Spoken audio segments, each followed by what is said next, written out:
Welcome into this Friday Rewind. Today, we're taking a look back at North Alabama's 1-0 win over Belmont in baseball action. A combined no-hitter thrown by 5 UNA pitchers, the first combined no-hitter in school history. UNA head baseball coach Mike Keene is going to watch this game rewind with us. And Coach Keene, let's backtrack February 25th. You've been a part of other no-hitters in your career, but just what was it like being a part of this combined midweek no-hitter against a team out of the OVC like Belmont? Well, anytime you can be involved in a no-hitter because it's so hard to do, but it is a little bit different when you're not having the same guy come back to the dugout inning after inning where everybody's being quiet. Because, in baseball, you can't mention that the no-hitter's going on, there's no hits, so everybody just kind of keeps their mouth shut. What's different about this is that obviously there was 5 pitchers involved that each had to do their part. So each one of them would have had to have the ultimate pressure as we keep going. But it's always fun to be around because when you're around an accomplishment like that, you know how rare it is. And when those happen, you just kind of embrace it because you don't know when the next one will come. And like you said, it's been a long time. And the first one in multiple guys in the midweek. So it was kind of everything worked out, and it was kind of the perfect storm that worked out for the success of that day.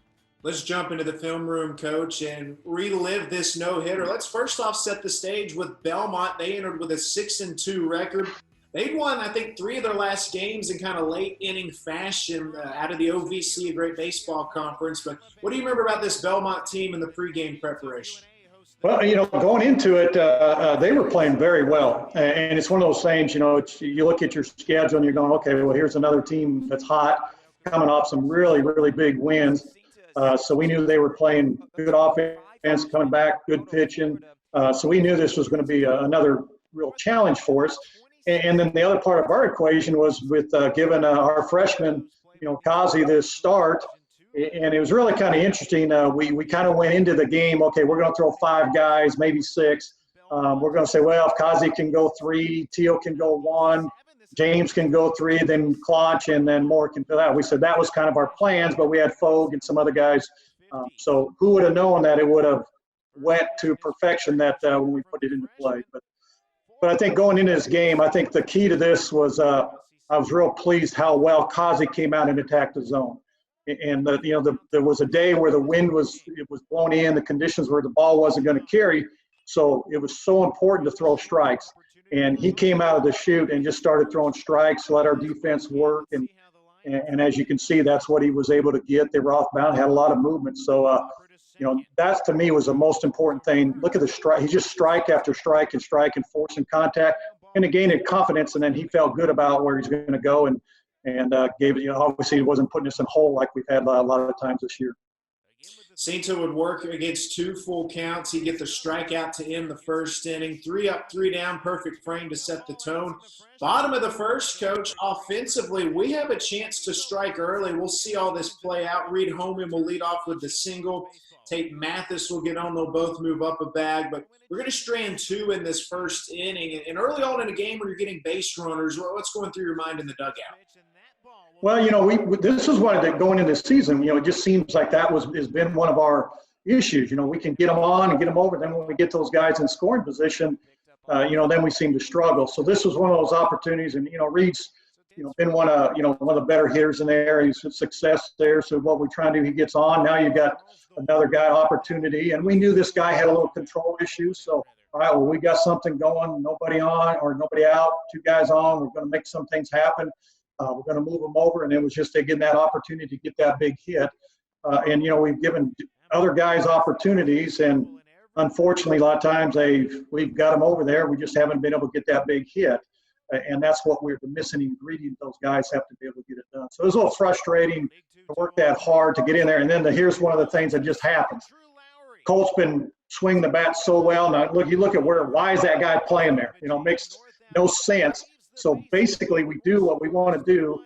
There's our line drive up the middle. There's a ball that's hit on the screws, and then line drive to that deal. And so now we're having to go back and try to shut them down and keep them off the board. But I think one thing you noticed here, I think the good game plan, and obviously Coach Chico talks to the pitchers, how he's going to plan, how he's going to approach it. Obviously, the elevated fastball was really giving those guys a lot of problems. And you could see that they kind of chased a lot of plays. But again, you got to have defense. You got to make the plays. And with Kazi forcing to swing the bat, it's exactly what you want to do and let our defense work for you. So Homan gets the out, then Mathis right here will leg one down. Two of our better defenders coming through for the freshman. Yeah, and there you can kind of see their ball hit well to left. It's just not going to carry. And then again, he's not walking anybody. He's attacking the zone. And then we're able to kind of turn the lineup over again. And right here, you know, that's one of those, we're trying to get guys in scoring position. So we do a delay steal to put us in place to try to get, which is one of our more hotter hitters or successful hitters would be Brenning. Give Brenning a chance to hit him in. And, you know, right there you can see that delay. That's what the delay steal is they do the glides, and you're trying to catch the catcher in the middle infielder off guard, and that's what would happen right there. So now Kevin's got a chance to knock in that run, and you know, fortunately he's able to do it right here. Brenning drives in the game's first run. Gerardo Miranda comes around from second to score. Kevin Brenning, coach, it just feels like the last 3 years he's had a knack for big hits. You know, he really has, and is trying to get those guys into there and get that opportunity. And that's really one of the reasons I wanted to take the shot to get Gerardo to second base, because you look at your stats, okay, who's some of the better guys hitting in scoring position. And you're right, Kevin has been that guy that you trust. All right, he's going to do something here positive. It wasn't hit the hardest, but he's able to stay inside the baseball and do what he needed to do and get us on the board and get that first run across, which is really important. Cinta will get his final 2 strikeouts, finished, I think, with 4 in the ball game. I know you had the pitching plan, but the way he grooved the first 3 innings, was there any thought at all about leaving him in? No, there really wasn't, and part of the reason is because of the games coming up on the weekend. He also throws on the weekend, so we had kind of a specific pitch count that he would max out on. That's why it was anywhere from, you know, he was not going to go more than 3, but he was going to go as high 3. But if his pitch count got up, he wouldn't have made it. And fortunately, he just pitched tremendous. I mean, his ball was moving, and he just did a great job of keeping him off balance and gave us everything that we needed to get to start this game off. Colt Cressman, hey, he just missed the base hit by inches. He's able to bloop that one down. We'll move into the 4th inning next, Coach. Colton Teal takes in, and we're about to see perhaps maybe the defensive play of the game with Miranda once again, a diving stop. He scored the run, made a couple of plays in the field. What can you say about the way he came through on that day? Yeah, and Gerardo, obviously, if you remember last year, he was catching and played a little defense. We moved him exclusive to second base, and he works tremendously, you know, really hard at his craft and works at it and really started coming into play. And if you're going to get a no-hitter, you're going to have this happen. But that not only there, but you see that ball kick up, but the ability to turn and get up and throw the ball accurately with something on it was tremendous. You know, those are the plays that, you know, I'm jumping up. I'll be honest, I'm out of the dugout jumping on that play because, you know, you slow it down right here. Watch the ball kind of kick up and his glove go up. And that play right there, and then have the presence to get an accurate throw and a bang-bang play, and, you know, we're able to get the call. So that really just was a great job. And again, Teal come in and did his job. So now we're obviously moving on to pitcher number 3. So. Tell us about the freshman Jacob James, another big lefty from Loretto. Yeah, and he's really been very consistent. Really has been probably the most improved pitcher this time. And he was another guy we're hoping, well, let's see if we can get 3 out of him because both him and Kazi have been kind of on the weekend coming in the middle. But what he has is his changeup has been so good, keeping off balance. And again, coming in, throwing strikes. Here's a pitch the guy hits hard, but you can see how that ball died. The ball was not carrying. So the only thing that was going to get you in trouble today was obviously walks or if we made mistakes. So as long as you didn't do those 2 things, runs are going to be tough to come by. And you can see right here, there's his changeup. And that changeup, with that arm action, it's really nasty when you're going to get it. So he comes in and continues right down that path. They're both Cinta, Teal, and now James is doing the same thing and just really keeping them off balance. And I do know as a hitter for the other opponent, it's tough when you got to keep having a different pitcher every time you come to the plate.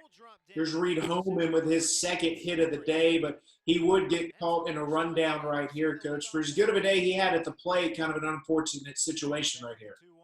Yeah, it was one of those 2. And again, you know, we got a guy in scoring position and try to get at that play. You know, he goes and steals, they make the play. We're putting pressure on him. We felt that was the thing we could run, and we do. But right here, you want to get a ball that you can drive to the outfield or get through there, and that was kind of there. You know, he didn't make contact, but you could see their infield was playing in. And then, you know, that's kind of a read that you talked about. Probably shouldn't have gone on it, but sometimes you take a shot and they change it now.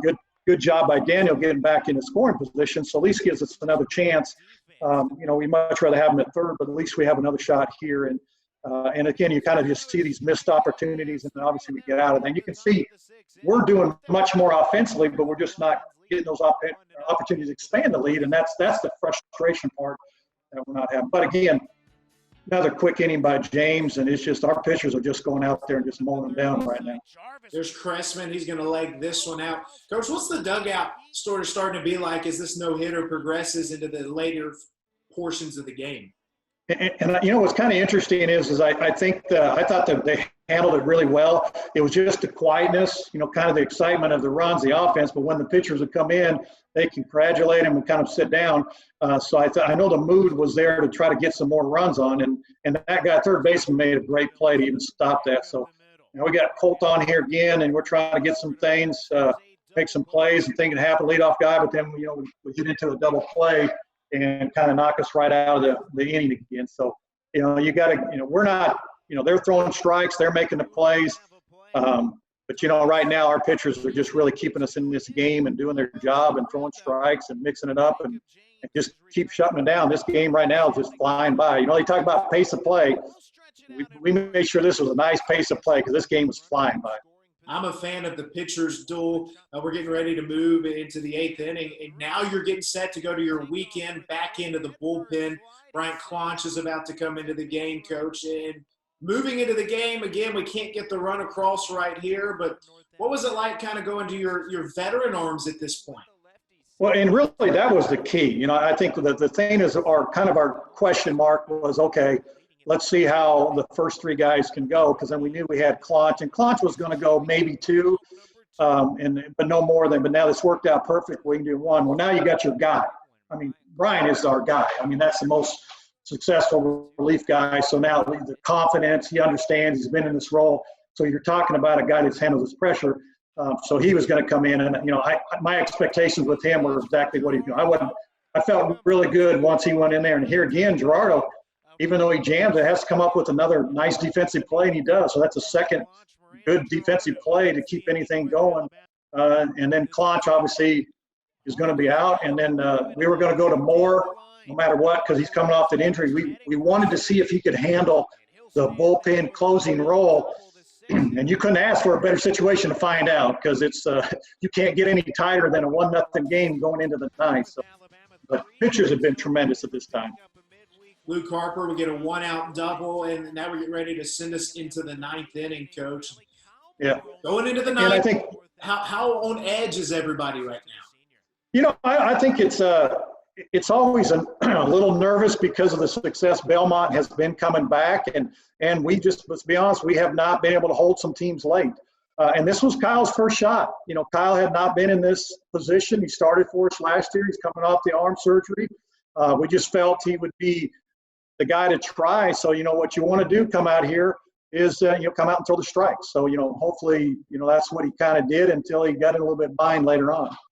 And, Coach, this right here perhaps might have been the defensive play of the game. Grayson Thornberry at third makes the play. Just take us through this. Yeah, and a lot of people don't know. See, Grayson come here, true freshman. I put him in. I replaced him at third base for defensive reasons, so it made me look smart. But just coming up there and just picking through that play and getting that out, because that ball was hit hard. I mean, it was hit really hard. But that's the one thing we found out. And he hadn't played much. He was hurt all fall too, and he got in there. But what we found out with Grayson, he ain't got much of heartbeat, and he just was controlled, made the play, and threw it over there.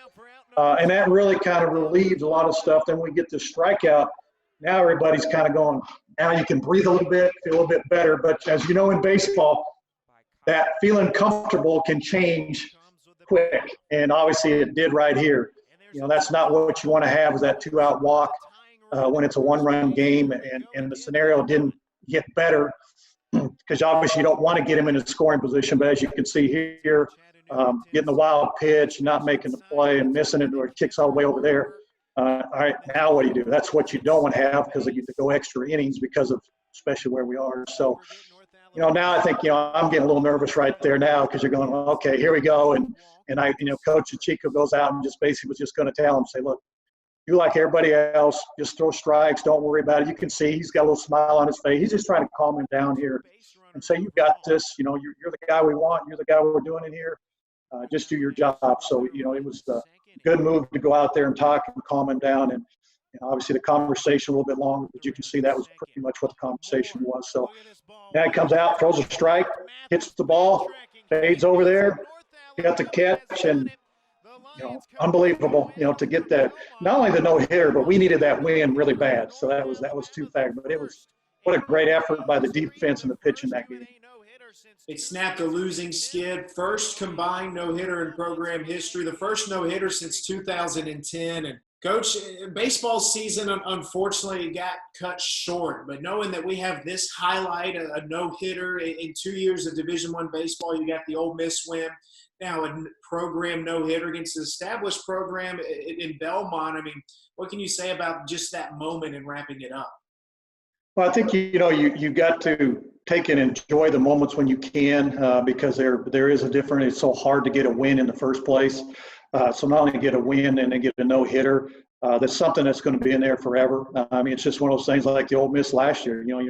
That's a win that's going to be in the history of the program, a big win. Well, here's another one, a first ever combined no-hitter, and to do it in the first Division I season. So, those are things that you can enjoy. Those are things those kids are going to remember. Everybody that was involved, you're going to take Gerardo and Throneberry's defensive plays are going to be a part of that equation for the rest of the UNA's career in college baseball. And last thing, Coach, two freshman pitchers, Kasi Cinta and then Jacob James as well. And you're going to have them 3, 4, maybe even 5 more years, depending on how things play out. But how encouraging is that? Well, I think that's the thing, the scenario where it went. Those guys really got kind of their feet wet, almost like a kind of a preseason for them to play, because they got to get their innings in, get their feet wet, get going. Well, now they've put them that much better coming back. So that's really going to kind of help combine with what we signed, and also when we have some of the seniors returning with some of those arms that are going to be out there. Moore's going to be returning. So you've got some guys that have been a big part of our pitching staff. They're going to continue to come back. So it's just it's nice to see those freshmen come in and do what they need to do, and because they are the future of the program, and you need to have them perform and perform at a high level and perform with pressure, and they both did what they needed to do, and I think they're going to have really nice careers for us here at UNA. Coach, it was a great day of baseball at Mike Lane Field. Thanks for taking the time to go to the film room with us. I appreciate it. Gets us away from and kind of enjoyed seeing some baseball again. It's been a while, so I appreciate you doing this, and glad everybody's doing well, and hope everybody's doing well out there.